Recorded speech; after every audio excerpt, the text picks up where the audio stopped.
Oh, I'm the host now. We lost Peter. I think we're live. Hello, everybody. Hello.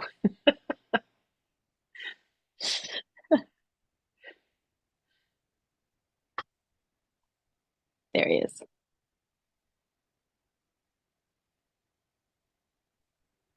Okay, he's the host. Oh, We are having some technical issues this morning. yes, we are. Wow, wow. I was streaming you guys to Facebook and bouncing myself back and forth. I don't know if you could hear me or not, but No, yes, it just proves my ineptness at technical ability. But we are apparently now streaming live on YouTube, which is where we want to be. And this morning, I have dropped one co-host. Reverend Howard is away this morning, not able to be with me, and picked up two others. They're much better looking than Reverend Howard anyway. Um, so in order on my screen, we have the director. I think it's director, your official title, Tanya. yeah, CEO. Yeah, maybe what I'll do is get you guys to introduce yourself. That way, there's no Okay. confusion if it's a different order on the screen. That it's You're fine. You're yeah, fine. Yeah, yeah. my name's Tanya. I'm the CEO of World Hope International Canada, and we're Mhm. the official relief and development arm for the Wesleyan Church here in Canada and around the world. Oh, And I'm Natalie Gidney. I'm the Strategic Engagement and Communications Coordinator at World Hope International Canada. And it is a pleasure to be here today. awesome. Well, it's great to have you guys. I should say gals. You know, That's fine. I struggle with that sometimes. Lately, I've been noticing myself or trying to catch myself instead of referring to group of women as guys, say gals. Anyway, um, why we're here this morning with these ladies is they have just recently returned from whirlwind tours in countries in Africa. I believe one was Sierra Leone, and both of Yeah, you were there. yeah, And then following that, Tanya, you went to Liberia. Did I get that yeah. right? That's right. Yeah, Yep, and that's Natalie right. came back to North America and went to Texas. And so I thought, wow, what a great opportunity for these ladies to share a little bit about what they experienced in Africa, where World Hope has active ministries, um, and share about that experience. But before we get to Africa, let's look a little bit broader at the work of World Hope, because I know World Hope is not just in African countries. There are how many countries around the world where World Hope is involved?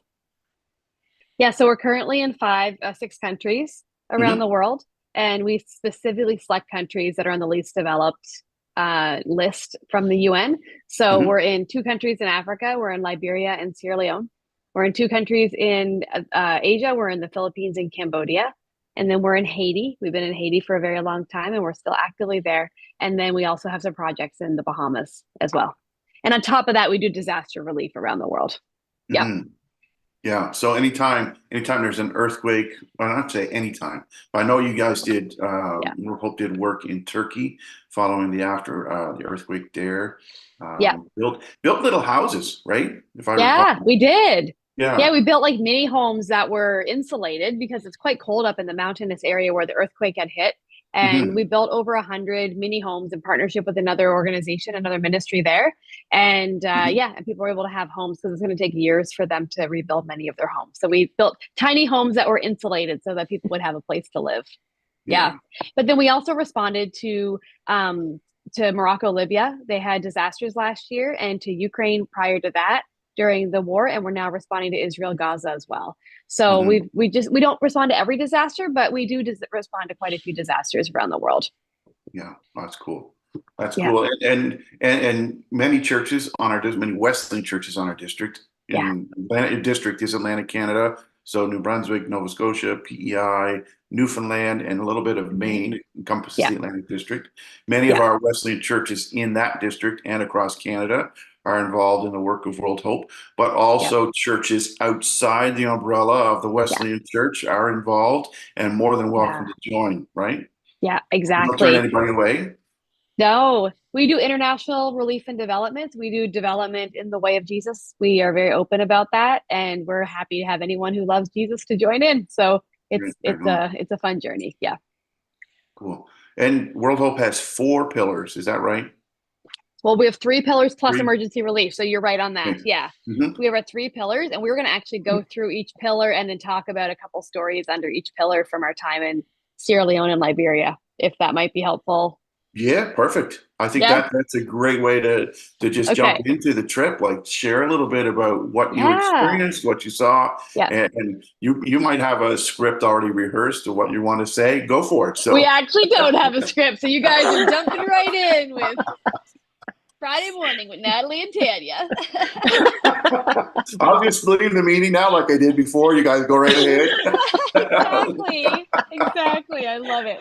I love it. And I have to say, Solid Rock's such an incredible partner with World Hope. We love working with Solid Rock, and you guys have been such an encouragement and such incredible partners. So it's wonderful to work with you guys.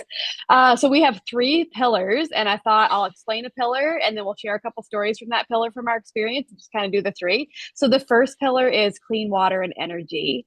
And as we all know, clean water is not a privilege, it's a right, and everyone should Mhm. have it. But unfortunately, there are billions of people around the world who don't have access to clean water. In fact, 1 in 4 people don't have access to nearby clean water. And it's one of our goals in West Africa is for everyone to have access to clean water. So in the Mm. last, 10 years, World Hope has drilled 1,000 deep borehole wells in Sierra Leone and Liberia. And our goal is to do another, like actually bring water to 1 million more people because we've gotten some new equipment even quicker than in the next 10 years. So we're working really hard on that. And a lot of those situations will be either an urban setting where we need to do like something like a deep borehole well, or maybe a water solution where there's like a water kiosk that's solar paneled. And I'll talk a little bit more about that. And that's treated in kind of an urban setting or in village areas where we do deep borehole wells as well. So we don't hand dig wells. Hand dug wells go dry in the dry season, and the hand dug wells get contaminated. And the deep borehole wells are deep enough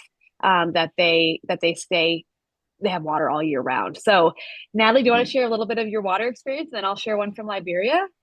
Sure. One of the most exciting things that we experienced, I think Tanya and I are in full agreement, was seeing a well, a deep borehole well being drilled while we were there. And Mhm. just coming into the community and hearing the excitement of the people. Far off, you could hear music and dancing happening, and the people were coming. They were so excited that clean water was coming to their community. And when we were there just before they hit water. So we got to see them Mm-hmm. put the pipes down, we got to see them get it ready, and then the water came. And there was such a relief. Almost, you could almost feel this sigh of relief. Water is here. And we wondered, what are they thinking? What are the hopes and dreams that they have now that there's water in this community? And it was just absolutely incredible to experience. It's one thing to send funds over to go to churches and share, but to actually Mhm. be there and see this happen was so incredible. And then we experienced another water solution for a community that blew my mind. There is a spring box in a community there. The water comes down from the mountain and they collect it and gather it together and they treat that water, and then it comes out through taps. And this water is there year round. So they were able, instead of drilling a deep borehole well, they were able to contain this water and treat it so it's safe for people to drink. And the community was there, the village um, engineer and the lady who takes care of the water supply there in the spring box was there, and they shared with us that almost 4,000 people access water from this space and place. And even when they built it, they wanted to leave the overflow of water flowing beside it because that's where people do their laundry. And so Mhm. at first they were going to close it off, and they said, no, no, people all the way down are using this water and it runs consistently throughout the year. So this is a neat way as well. And I love how our staff in Sierra Leone are looking for all kinds of different ways to access water and get clean water to the people there. Those two stories just touch my heart so dearly and so closely. It was such a beautiful thing to see. Mhm. And speaking about seeing, I'm just going to butt in for a second because I Yeah. know I've watched videos of you, or not you, but of that actually Hmm. happening. And one thing that World Hope Canada is excellent about doing is sharing their experience via picture and video on social media. And so you have Hmm. Instagram accounts as well as Facebook accounts, right? So if Yeah. people want to actually see pictures of this story that they're hearing about, they can look you up on Facebook, World Hope Canada, Yeah. and World Hope Canada. Yep. Instagram's the same, right? Yep. That's right. Is there other places where they might find video pictures? Or LinkedIn. We do LinkedIn as well. The Okay. LinkedIn is a global site, but the Canadian arm would be World Hope Canada on Facebook and World Hope Canada Instagram. Yeah. Mhm. And Yeah. nothing quite like being able to watch the faces of the people. I Yeah. recall in a video of when the well was being bored, they were dancing, Yes. and I don't Yes. know that I had my audio on, but I can imagine there was some singing and much laughter and joyous occasion. And you Exactly. can't really get that picture when you're just talking about it. Right. But Yeah. yeah, it's amazing. Yeah. It's amazing to think that you can go in and put wells in the ground like that. And Yeah. Tanya, you mentioned about you don't dig wells by hand. I think that Right. if that was all that was involved, the people would have done it already, right? So Right. they Well, and they need do, more right? help. They definitely try that. Yes, they definitely Yeah. try that, but that solution doesn't last kind of long term, and it's not something that will cover a full generation, right? Hmm. Um, Everything we do is holistic. So whenever we do a solution and whenever we come in, we do it with the community. We do it with them together. And it's our Sierra Leonean staff working with their Sierra Leonean brothers and sisters. And they're asking questions like, what are your needs? And what do you want? And what don't you want? And what's helpful for you? Like, let's work together on this. We set up village well committees so that there's a group of people from the village who look after the well. They maintain the well. That's their plan. They get training on that. We give them tools to do that. And they have to come up with a plan. If the well breaks or if parts break, they need to replace it. How are you going to replace the parts? And if you don't have a plan to raise money in your village to be able to replace the parts and look after the well, we're not going to give you a well. Like there has to be a way for this to be a long-term solution for you, because it costs us money, and for donors it's $13,000 for a Canadian for a well, which is not very much money for hundreds and sometimes 1,000 people to have water for an entire like their lifetime. That's such an incredible gift.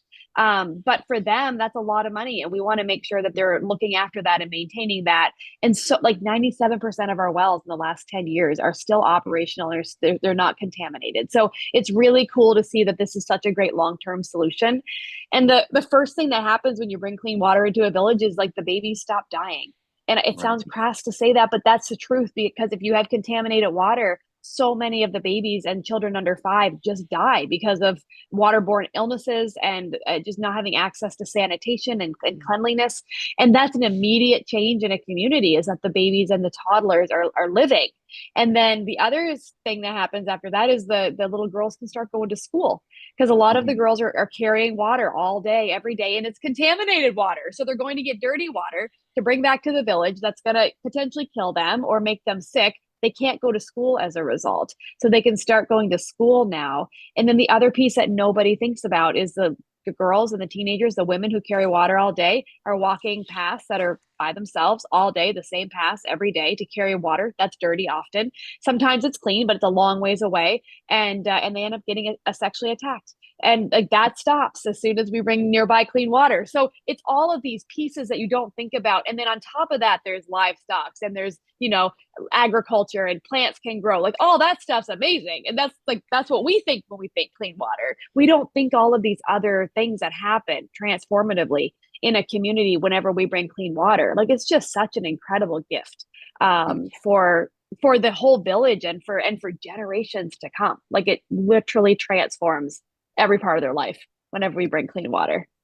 So Mhm. yeah, it's mind blowing. But to go and see it is just it's like you're there, right? And you're watching it come, and you're seeing the hope come Mhm. from like, wow, like this is something that's been shared with us by people from Canada who love us. And we said that the whole time, didn't we, Natalie? We go to the We villages and we just did. say, just so you guys know, we're no one special, but we're a group of Canadians. We're not very big, but we love you guys. And there are Canadians who love you. There are Canadians who pray for you. There are Canadians who know that you matter. And I want you to know they'll never meet you and you'll never meet them, but they care about you and you matter. And that's why we brought you clean water. We aren't some special person. you should have clean water. Everyone should have clean water. And we care about that. And this is why we're doing that. So it was really encouraging to share that message with the villages whenever we met with them. Mm-hmm. Awesome. So Awesome. one other solution that we've had in Liberia, which is just mind blowing. There's an area that used to be a slum. 40,000 people live in this area, and it's kind of like an island surrounded by marshland. And it's on the outskirts of Monrovia, and it was just a disaster. People were squatting there. There were no land rights, no electricity, no roads, not one bathroom. Everyone was defecating and using the bathroom out in the open. There was no place to go otherwise. 40,000 people living in one spot, all squished together. They had no clean water. There were rodents and cockroaches everywhere. It was just such an unsafe area, and there are 113 of these slums currently in Monrovia, and this is just one of them. And we went there because 4 years ago, a whole bunch of organizations, including World Hope and Celebrate Church in the States, they came together with some other organizations and they started doing some development work here. And now they've gotten the attention of the local government and of the local officials. And 4 years later, it's a transformed community. You wouldn't even recognize it compared to what it was before. But there's water all through the whole area, the whole Peace Island area, and they come in kiosks. So it's all solar powered. And we had deep boreholes, and then the solar power pumps the water up to huge holding tanks. And these holding tank container kiosks are all around Peace Island. There's multiple of them, not just one. And so the water's up in a holding tank. And then there's a distribution station underneath the holding tank. So once the water gets pumped up, the energy from the solar pushes the water up, but then there's no energy needed to distribute it because it's just gravity that's used to distribute it. But as it goes into the distribution out into taps, it's chlorinated and uses UV to be able to clean the water, make sure that it's pure. There's a distributor, a woman from the community who gets a job because of this. And people buy little tokens at a very appropriate amount, and they put their token in and they can access water like a kiosk, like just like a little machine. So they put their token in, they access their water, they know how much the token is good for. And the operator just keeps an eye on things. It's open and it's closed at different times of the day. And the operator keeps an eye on, the chlorine and the treatment system, and there's different measurements that she keeps track of. She makes sure everyone's following the rules. She has a job. It's bringing economic, stability to the community and giving someone a job who wouldn't have a job otherwise. And then it's protecting this because it's something that's protected and watched and looked after. And people just come and get their water. So we're able to go to some of these kiosks and actually meet some of the operators and see everyone there just getting their water out of these taps, that came from a nearby deep borehole. So it was really cool to see that solution. That solution worked perfect for that community, right? There's different solutions for different communities and different locations, and they're all really helpful, but you just have to determine which one's the right solution for that community. So it was really neat to talk to them. And suddenly their whole area has clean water. The government came in and gave them roads. Now there's electricity. They gave them land ownership rights. There are churches there now. There's a community center. People want to move here now. It's like a suburb. People are like, let's move here. This is a great place to live. And before it was a slum. So to see in 4 years this transformation that took place, and the community leaders were there and talking about it and sharing how they're improving things, and they want to get garbage distribution now. Like they want there to be places for like the garbage to go and then actually get the garbage picked up and take it somewhere where it should go. Like they're working on the next steps of this community. And it's just looking at all of those little pieces have pushed this community forward, and now they're moving it to the next level. And they care about their community and they're proud of it. So it was really neat to go there and see everybody and talk about that. Mm-hmm. So just two things real quick. Number one, I think World Hope has some incredible minds as a part of this organization to be able to come up with ideas like deep borehole wells, but also solar panels and tying it all together so you can get clean water. That's incredible how you come up with these systems. The second thing is, I hope that people are getting the idea already from watching this, that with just one pillar, you're not just providing clean water, you're changing lives and the lifestyles of people, not just giving them health, but a whole new outlook on life. And so, somebody has put a lot of time and effort into thinking through these pillars that World Hope is built on in order to make life better for people. So that's one pillar, clean water, right? Number one. So what's the next one? Next one's global health.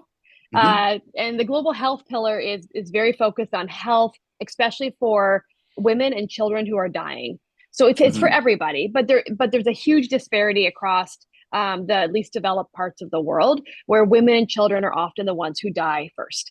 And so we want to focus in on children specifically. And when you keep moms alive, you keep kids alive. And one of the Hmm. things you don't realize is whenever a mother with small children dies in a least developed country, the children often die after her Hmm. because Hmm. she's the one who feeds them. If she's breastfeeding, that's their well-being. And if they're still toddlers or young children, they're not in school yet, they're not able to look after themselves, it's very difficult for them to stay alive if they don't have a family member to look after them. So we want to really focus in on that. And we have very specialized health projects around the world, and we got to see a few of those in Sierra Leone, and I got to see some in Liberia. Natalie, do you want to talk a little bit about either cervical cancer or CHAMPS, and then I'll talk about Sure. ETC? Yeah. So cervical cancer is very close to my heart, especially being a woman myself. Since I was a teenager, my doctor was after me to come and have my pap test done on a regular basis. And I have always taken that for granted and actually been one of those people that goes, ew, I don't want to do that. Not realizing how blessed I am to live in a place where that is accessible. So in Sierra Leone, so many women were dying from cervical cancer because it wasn't being tested for, it wasn't being checked. They were getting cervical cancer, and even in the early stages, it would just keep moving on until it would cause death. So moms were dying with brand new babies, with small children, and those children are dying as a result of that too. So with help from the World Health Organization, they have a program to do um, checks on women for cervical cancer. And they're finding that there are a lot of women that they're catching early in the early stages, and they're able to see and treat it the same day. So that's pretty incredible that, with very small amounts of money, with small amounts of resources, they have come up with a way to check with vinegar and to treat with an ablazer, which is a handheld. We got to see the equipment that they use, and it's just bringing hope to so many women. Women are finding that their moms that died with cancer, if they survive, that they're able to go and get treated right away. And we're seeing them share it with their friends and bring other women with them. And that is bringing hope in a way that I never would have even thought about. So I do love that program for Mm-hmm. sure. It's near and dear to my heart. Awesome. Yeah, and 96% of the women who we find that they may have cervical cancer or pre-cancer lesions get treated that same day. And Wow. and these are like mopeds in the villages are carrying their equipment with them. Like our team goes out and screens all over, right? It's not like there's a big hospital or anything to go to. Hmm. And our nurses are treating it in the same day and saving lives. In Sierra Leone, there is no cancer doctors. That doesn't exist. There's no chemotherapy. There's no radiation. There is none of that. So if your cancer gets so far, it's death. That's what's going to happen. But if we can catch it early, and it's a very treatable cancer if you catch it early, and it's saving lives of both the women and the children. So it's been a really cool program. Yeah, Hmm. Awesome. yeah. Do you want to talk about Champs at all, Natalie, or do you want me to do ETC? Sure. Yeah. Sure. Champs is a program that is checking into the reason why children under 5 are dying.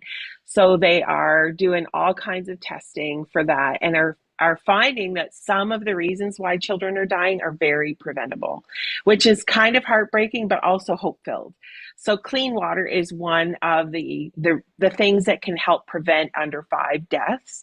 So that's really exciting. I'm not going to get into a whole lot of details with Mm-hmm. that, but another piece of CHAMPS right now is pregnancy surveillance, which was so incredible to me.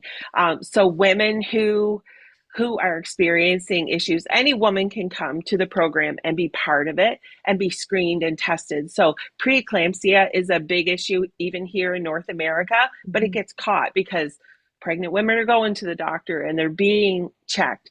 But in Sierra Leone, that's not always the case. But through this CHAMPS surveillance program, they are checking on women and they are keeping track of things, and they refer them to the hospitals, to the doctors, to the nurses, so that they can get the care that they need and hopefully prevent that. And they follow after baby's born, they follow for 42 days. They're finding that most baby deaths occur in the first 42 days if they carry to term. So they're following them and making suggestions and referrals as needed. So it's definitely making a huge difference Mm-hmm. in the pregnancies and survival rates of babies. Mm-hmm. Incredible. Another Yeah. one of our global health projects is Enable the Children, and it's a physical therapy, occupational therapy kind of program. And in Sierra Leone and Liberia, if a child or anyone has a disability, they're considered to be a demon. And it sounds harsh, but that is exactly, actually, they were even Mm-hmm. sharing that with us on the field, and our Sierra Leonean staff were talking about that. So the children who are born with disabilities are encouraged to just be left out into the woods and just to die. And it's considered a demonic thing. And this program has just brought so much hope to communities, families with children with disabilities. In many cases, if a family has a child with a disability, in any way, shape, or form, the mom's usually left alone to care for that child and other children. The father often, not always, but father often leaves, and it's just very difficult for the family. The mom is treated with stigmas in the community and treated like she doesn't belong, and like don't talk to her because her child has a disability. It's stuff that we can't even understand here, because we just see things in such a different light here than on what a disability is. It's not something that's a spiritual thing, it's a physical thing, and it's something that can be helped, and there's often therapy involved, but also that child matters, and we believe that, right? So and as Christians, we believe that every person matters, everyone's made in the image of God, and they have a future and they have a hope, and like that's a part of our story as well.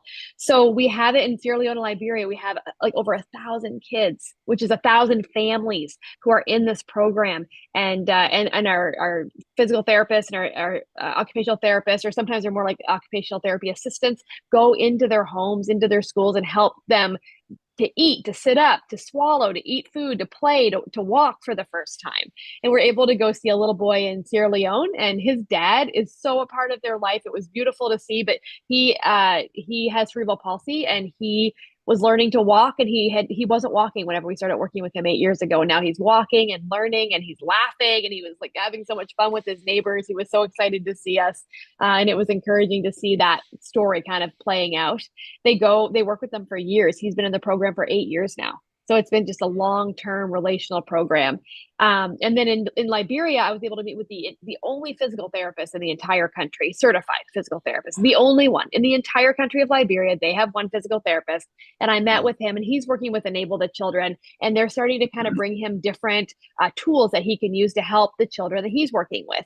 So he showed me different braces that they got from Sierra Leone that help children who need braces on their arms or their legs, and they have someone who's making those braces in Liberia now to make it better, like cost efficient. Families pay a small amount of money for them, so they're not just given out for free, but it's helping the children. And he's starting to set up a program with Enable the Children to help children with disabilities in Liberia as well. And it was really neat to see kind of the program kind of starting and growing in Liberia, and then it was flourishing in Sierra Leone, because it's been there now for quite some time. So that's another one of our projects. Everything cuts through though, like all three of our pillars all work together, right? So with like Enable the Children, with 1,000 families, they're going to school, and they're getting fed, and they're connecting them to health access and to clean water, and like so all the and protection and stuff like that. All this stuff is a part of every pillar. We make sure they all cross over. They don't live separately, like you said, Peter. So that Mm-hmm. was a neat program. Yeah. Yeah, it's incredible to see how all of it is interconnected and it all works together. Yeah. And it's also incredible. I just have to say this. It's incredible to have guests on here this morning that, I don't have to coach you along to know what to say. And I could sit and listen to these stories all day long. I really could, because it's Yeah. talking about how people's lives are being changed because Yeah. of the generosity of people in Canada and North Yeah. America who may or may not fully understand some of these things. Like when we talk about children Yeah. with disabilities, I think if Yeah. we sat down with somebody like Graham or Gramp, who's 80, 90 years old, and how they Yeah. treated children with disabilities when they were young people, Right. we would get a little Right. better picture of what happens in places like Liberia and Sierra Leone when it comes Yeah. to disabilities, at least a little bit more understanding of the psyche. But you're Yeah. right, we don't think like that, and we take some of these things so much for granted today in our Yeah. society. It's hard to Yeah, get that understanding of how it works it together is. to make It's society a better impossible, I place. think, for us to fully wrap our heads around it, right? Like we Yeah. can't Yeah. even like we went to see it, we can't fully wrap our what's it like living with Hmm. this or in this or without this. Like with Hmm. it, we just it's impossible. Unless Yeah. you've lived there in those conditions Hmm. and in with lack of access and in a least developed country, you're never going to fully understand. But we can try, right? We can try to learn. We can try to understand. We can try to just kind of grow our minds and our hearts as we get more information. And I think that's the most important thing for us to do Yes. here in Canada. Yeah. Yeah. The Yeah. last pillar is protection and education. We put those together. Protection would be our anti-trafficking and protection against abuse programs mixed with education. And Hmm. education would be our child sponsorship programs, our schools that we help run, and all the different educational pieces that we put in. And again, this is a part of all of our pillars as well. But the education piece is really important. So it's been proven that sponsored children have such a higher rate of not being trafficked because someone's looking after them. They're in a community. They're being cared for. They're getting access to food and a uniform and some clothing and that kind of a thing. So we have thousands of kids in our sponsorship schools, and we know that education and teaching people about trafficking and abuse and awareness on that and how to prevent it will stop that. And it's an incredible tool to stop the trafficking from happening, to help people avoid that or recognize that, because many people get tricked into trafficking, to being trafficked. They don't people don't just sell their kids. A lot of times it's a mother or a father who can't feed their child and everyone's going to die, and someone offers them to go take them to the city to be able to give them food and an education. What are they going to do? There's a lot of just lack of awareness on this is what trafficking is and this is how it's going to happen, right? So it's a lot of that education piece. And then the trafficking would be helping people who've been trafficked, helping to rescue people from trafficking, helping to reintegrate them back into their community as well. Hmm. So Natalie, why don't you grab whatever story you want, and I'll share one too. But I'll let you go first, Okay. and I'll just do a different one. Well, I'm going to share about the school that one of our Mm-hmm. churches partnered to build this school in this community, and to see the kids there talking about their futures and the things that they want to do when they grow up was so encouraging. To know that these kids have the opportunity to go, but also to get food. To know that there is a future for them, because in Sierra Leone you have to pay to go to school. Hmm. In Canada we are so blessed. If you're going to be in the public system, you don't have to pay a cent to go to school. You can get an education. In Sierra Leone, to get an education, your children, you have to pay for them to Hmm. go. So sometimes it's a small amount, but sometimes that small amount is too great for the family to be able to send them. And they have to make some really hard choices. And like Tanya said, lots of times people get tricked into sending their kids away. But the education piece and sponsoring a child doesn't just allow that child to go to school. It allows them to have food. It allows them to have clothing. It allows them to have the books and the tools and the resources. Plus, it helps the teachers. So we also are educating teachers through some of that so that they can better prepare the children.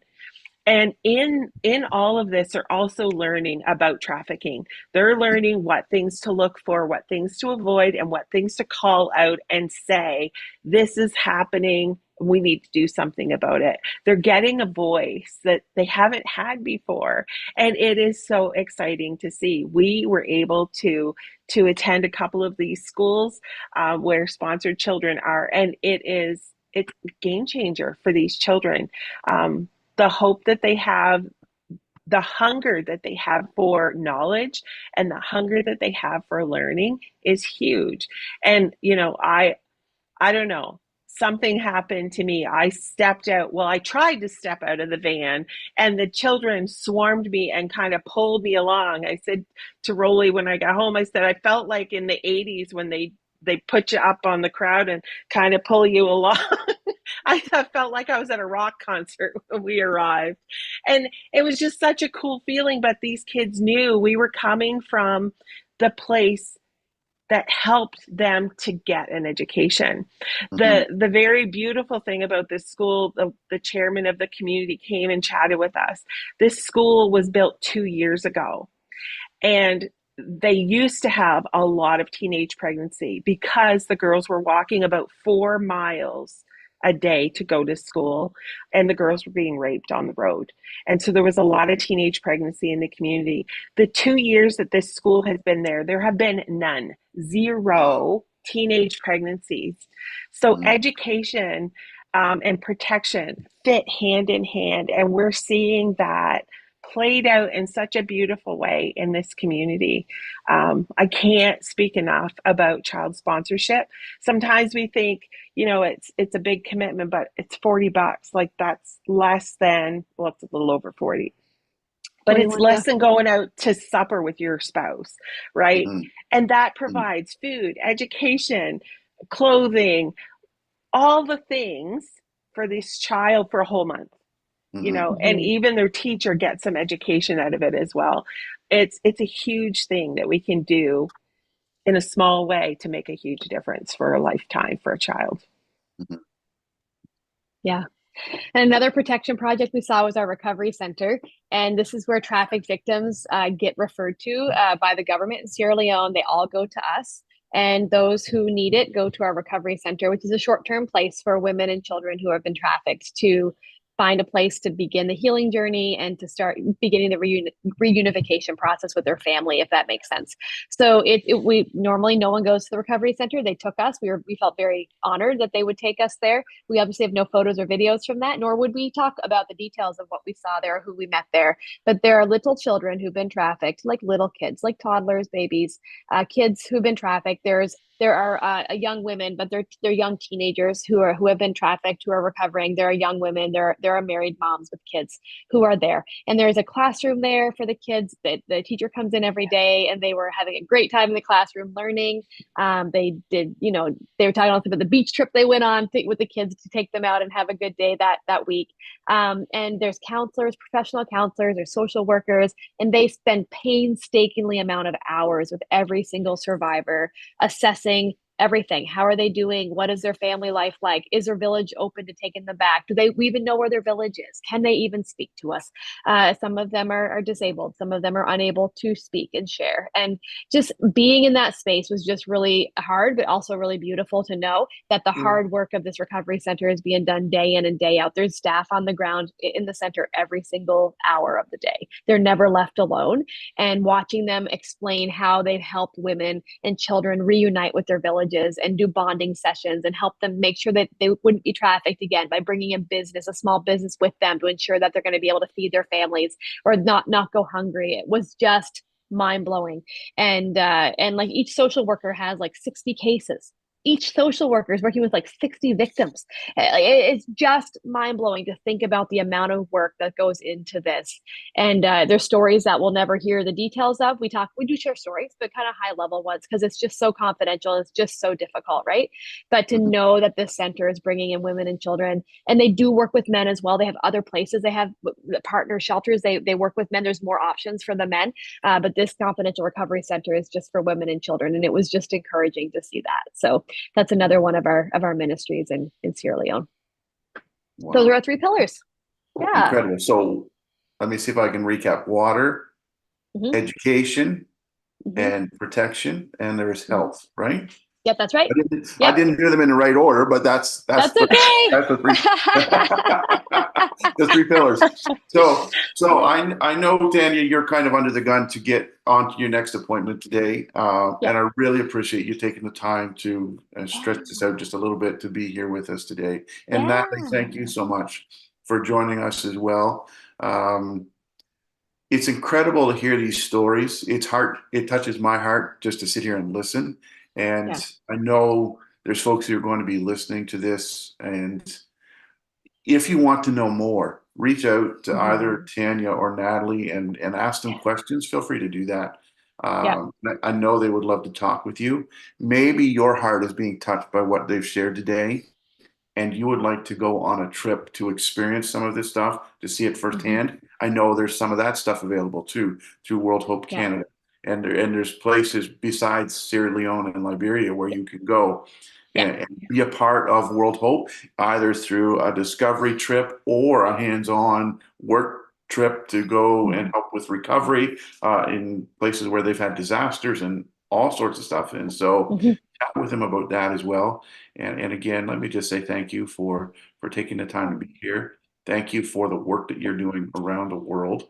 I know Tanya works out of well, I don't want to say where you guys are, but You they can. both work out of their I'm in homes. PEI. I'm in PEI. Natalie's in Nova Scotia. Yeah, I didn't know. I didn't know if you want the rest of the world to know where you Oh live. no, But that's fine. anyway, that's That's fine. fine. they both put in many hours to make sure that the world is a better place, and we really appreciate that. And so, thank you. If people are Thank you very interested in much. more information, Peter, if they just don't know where to go, worldhope.ca, that's our website. And that's a great place if they need to dig around or get contact forms, or if they want to give. Anything is all on worldhope.ca. But you can reach out to us individually if you want. Absolutely, we're here. We can put our emails, Peter, into the notes maybe. Mhm. But also if they want to go to worldhope.ca and not want to talk to anyone yet, but just kind of learn more, they're welcome to go there too. There's lots of good Yeah. information there. Right on, right on. Well, again, let me just say thank you, and appreciate you. I appreciate all that you have shared with us. I know that we probably didn't get all of your stories, but that gives us a great little snapshot of your trip that Yeah. you just took. And so, have a Thank great day. you. Thanks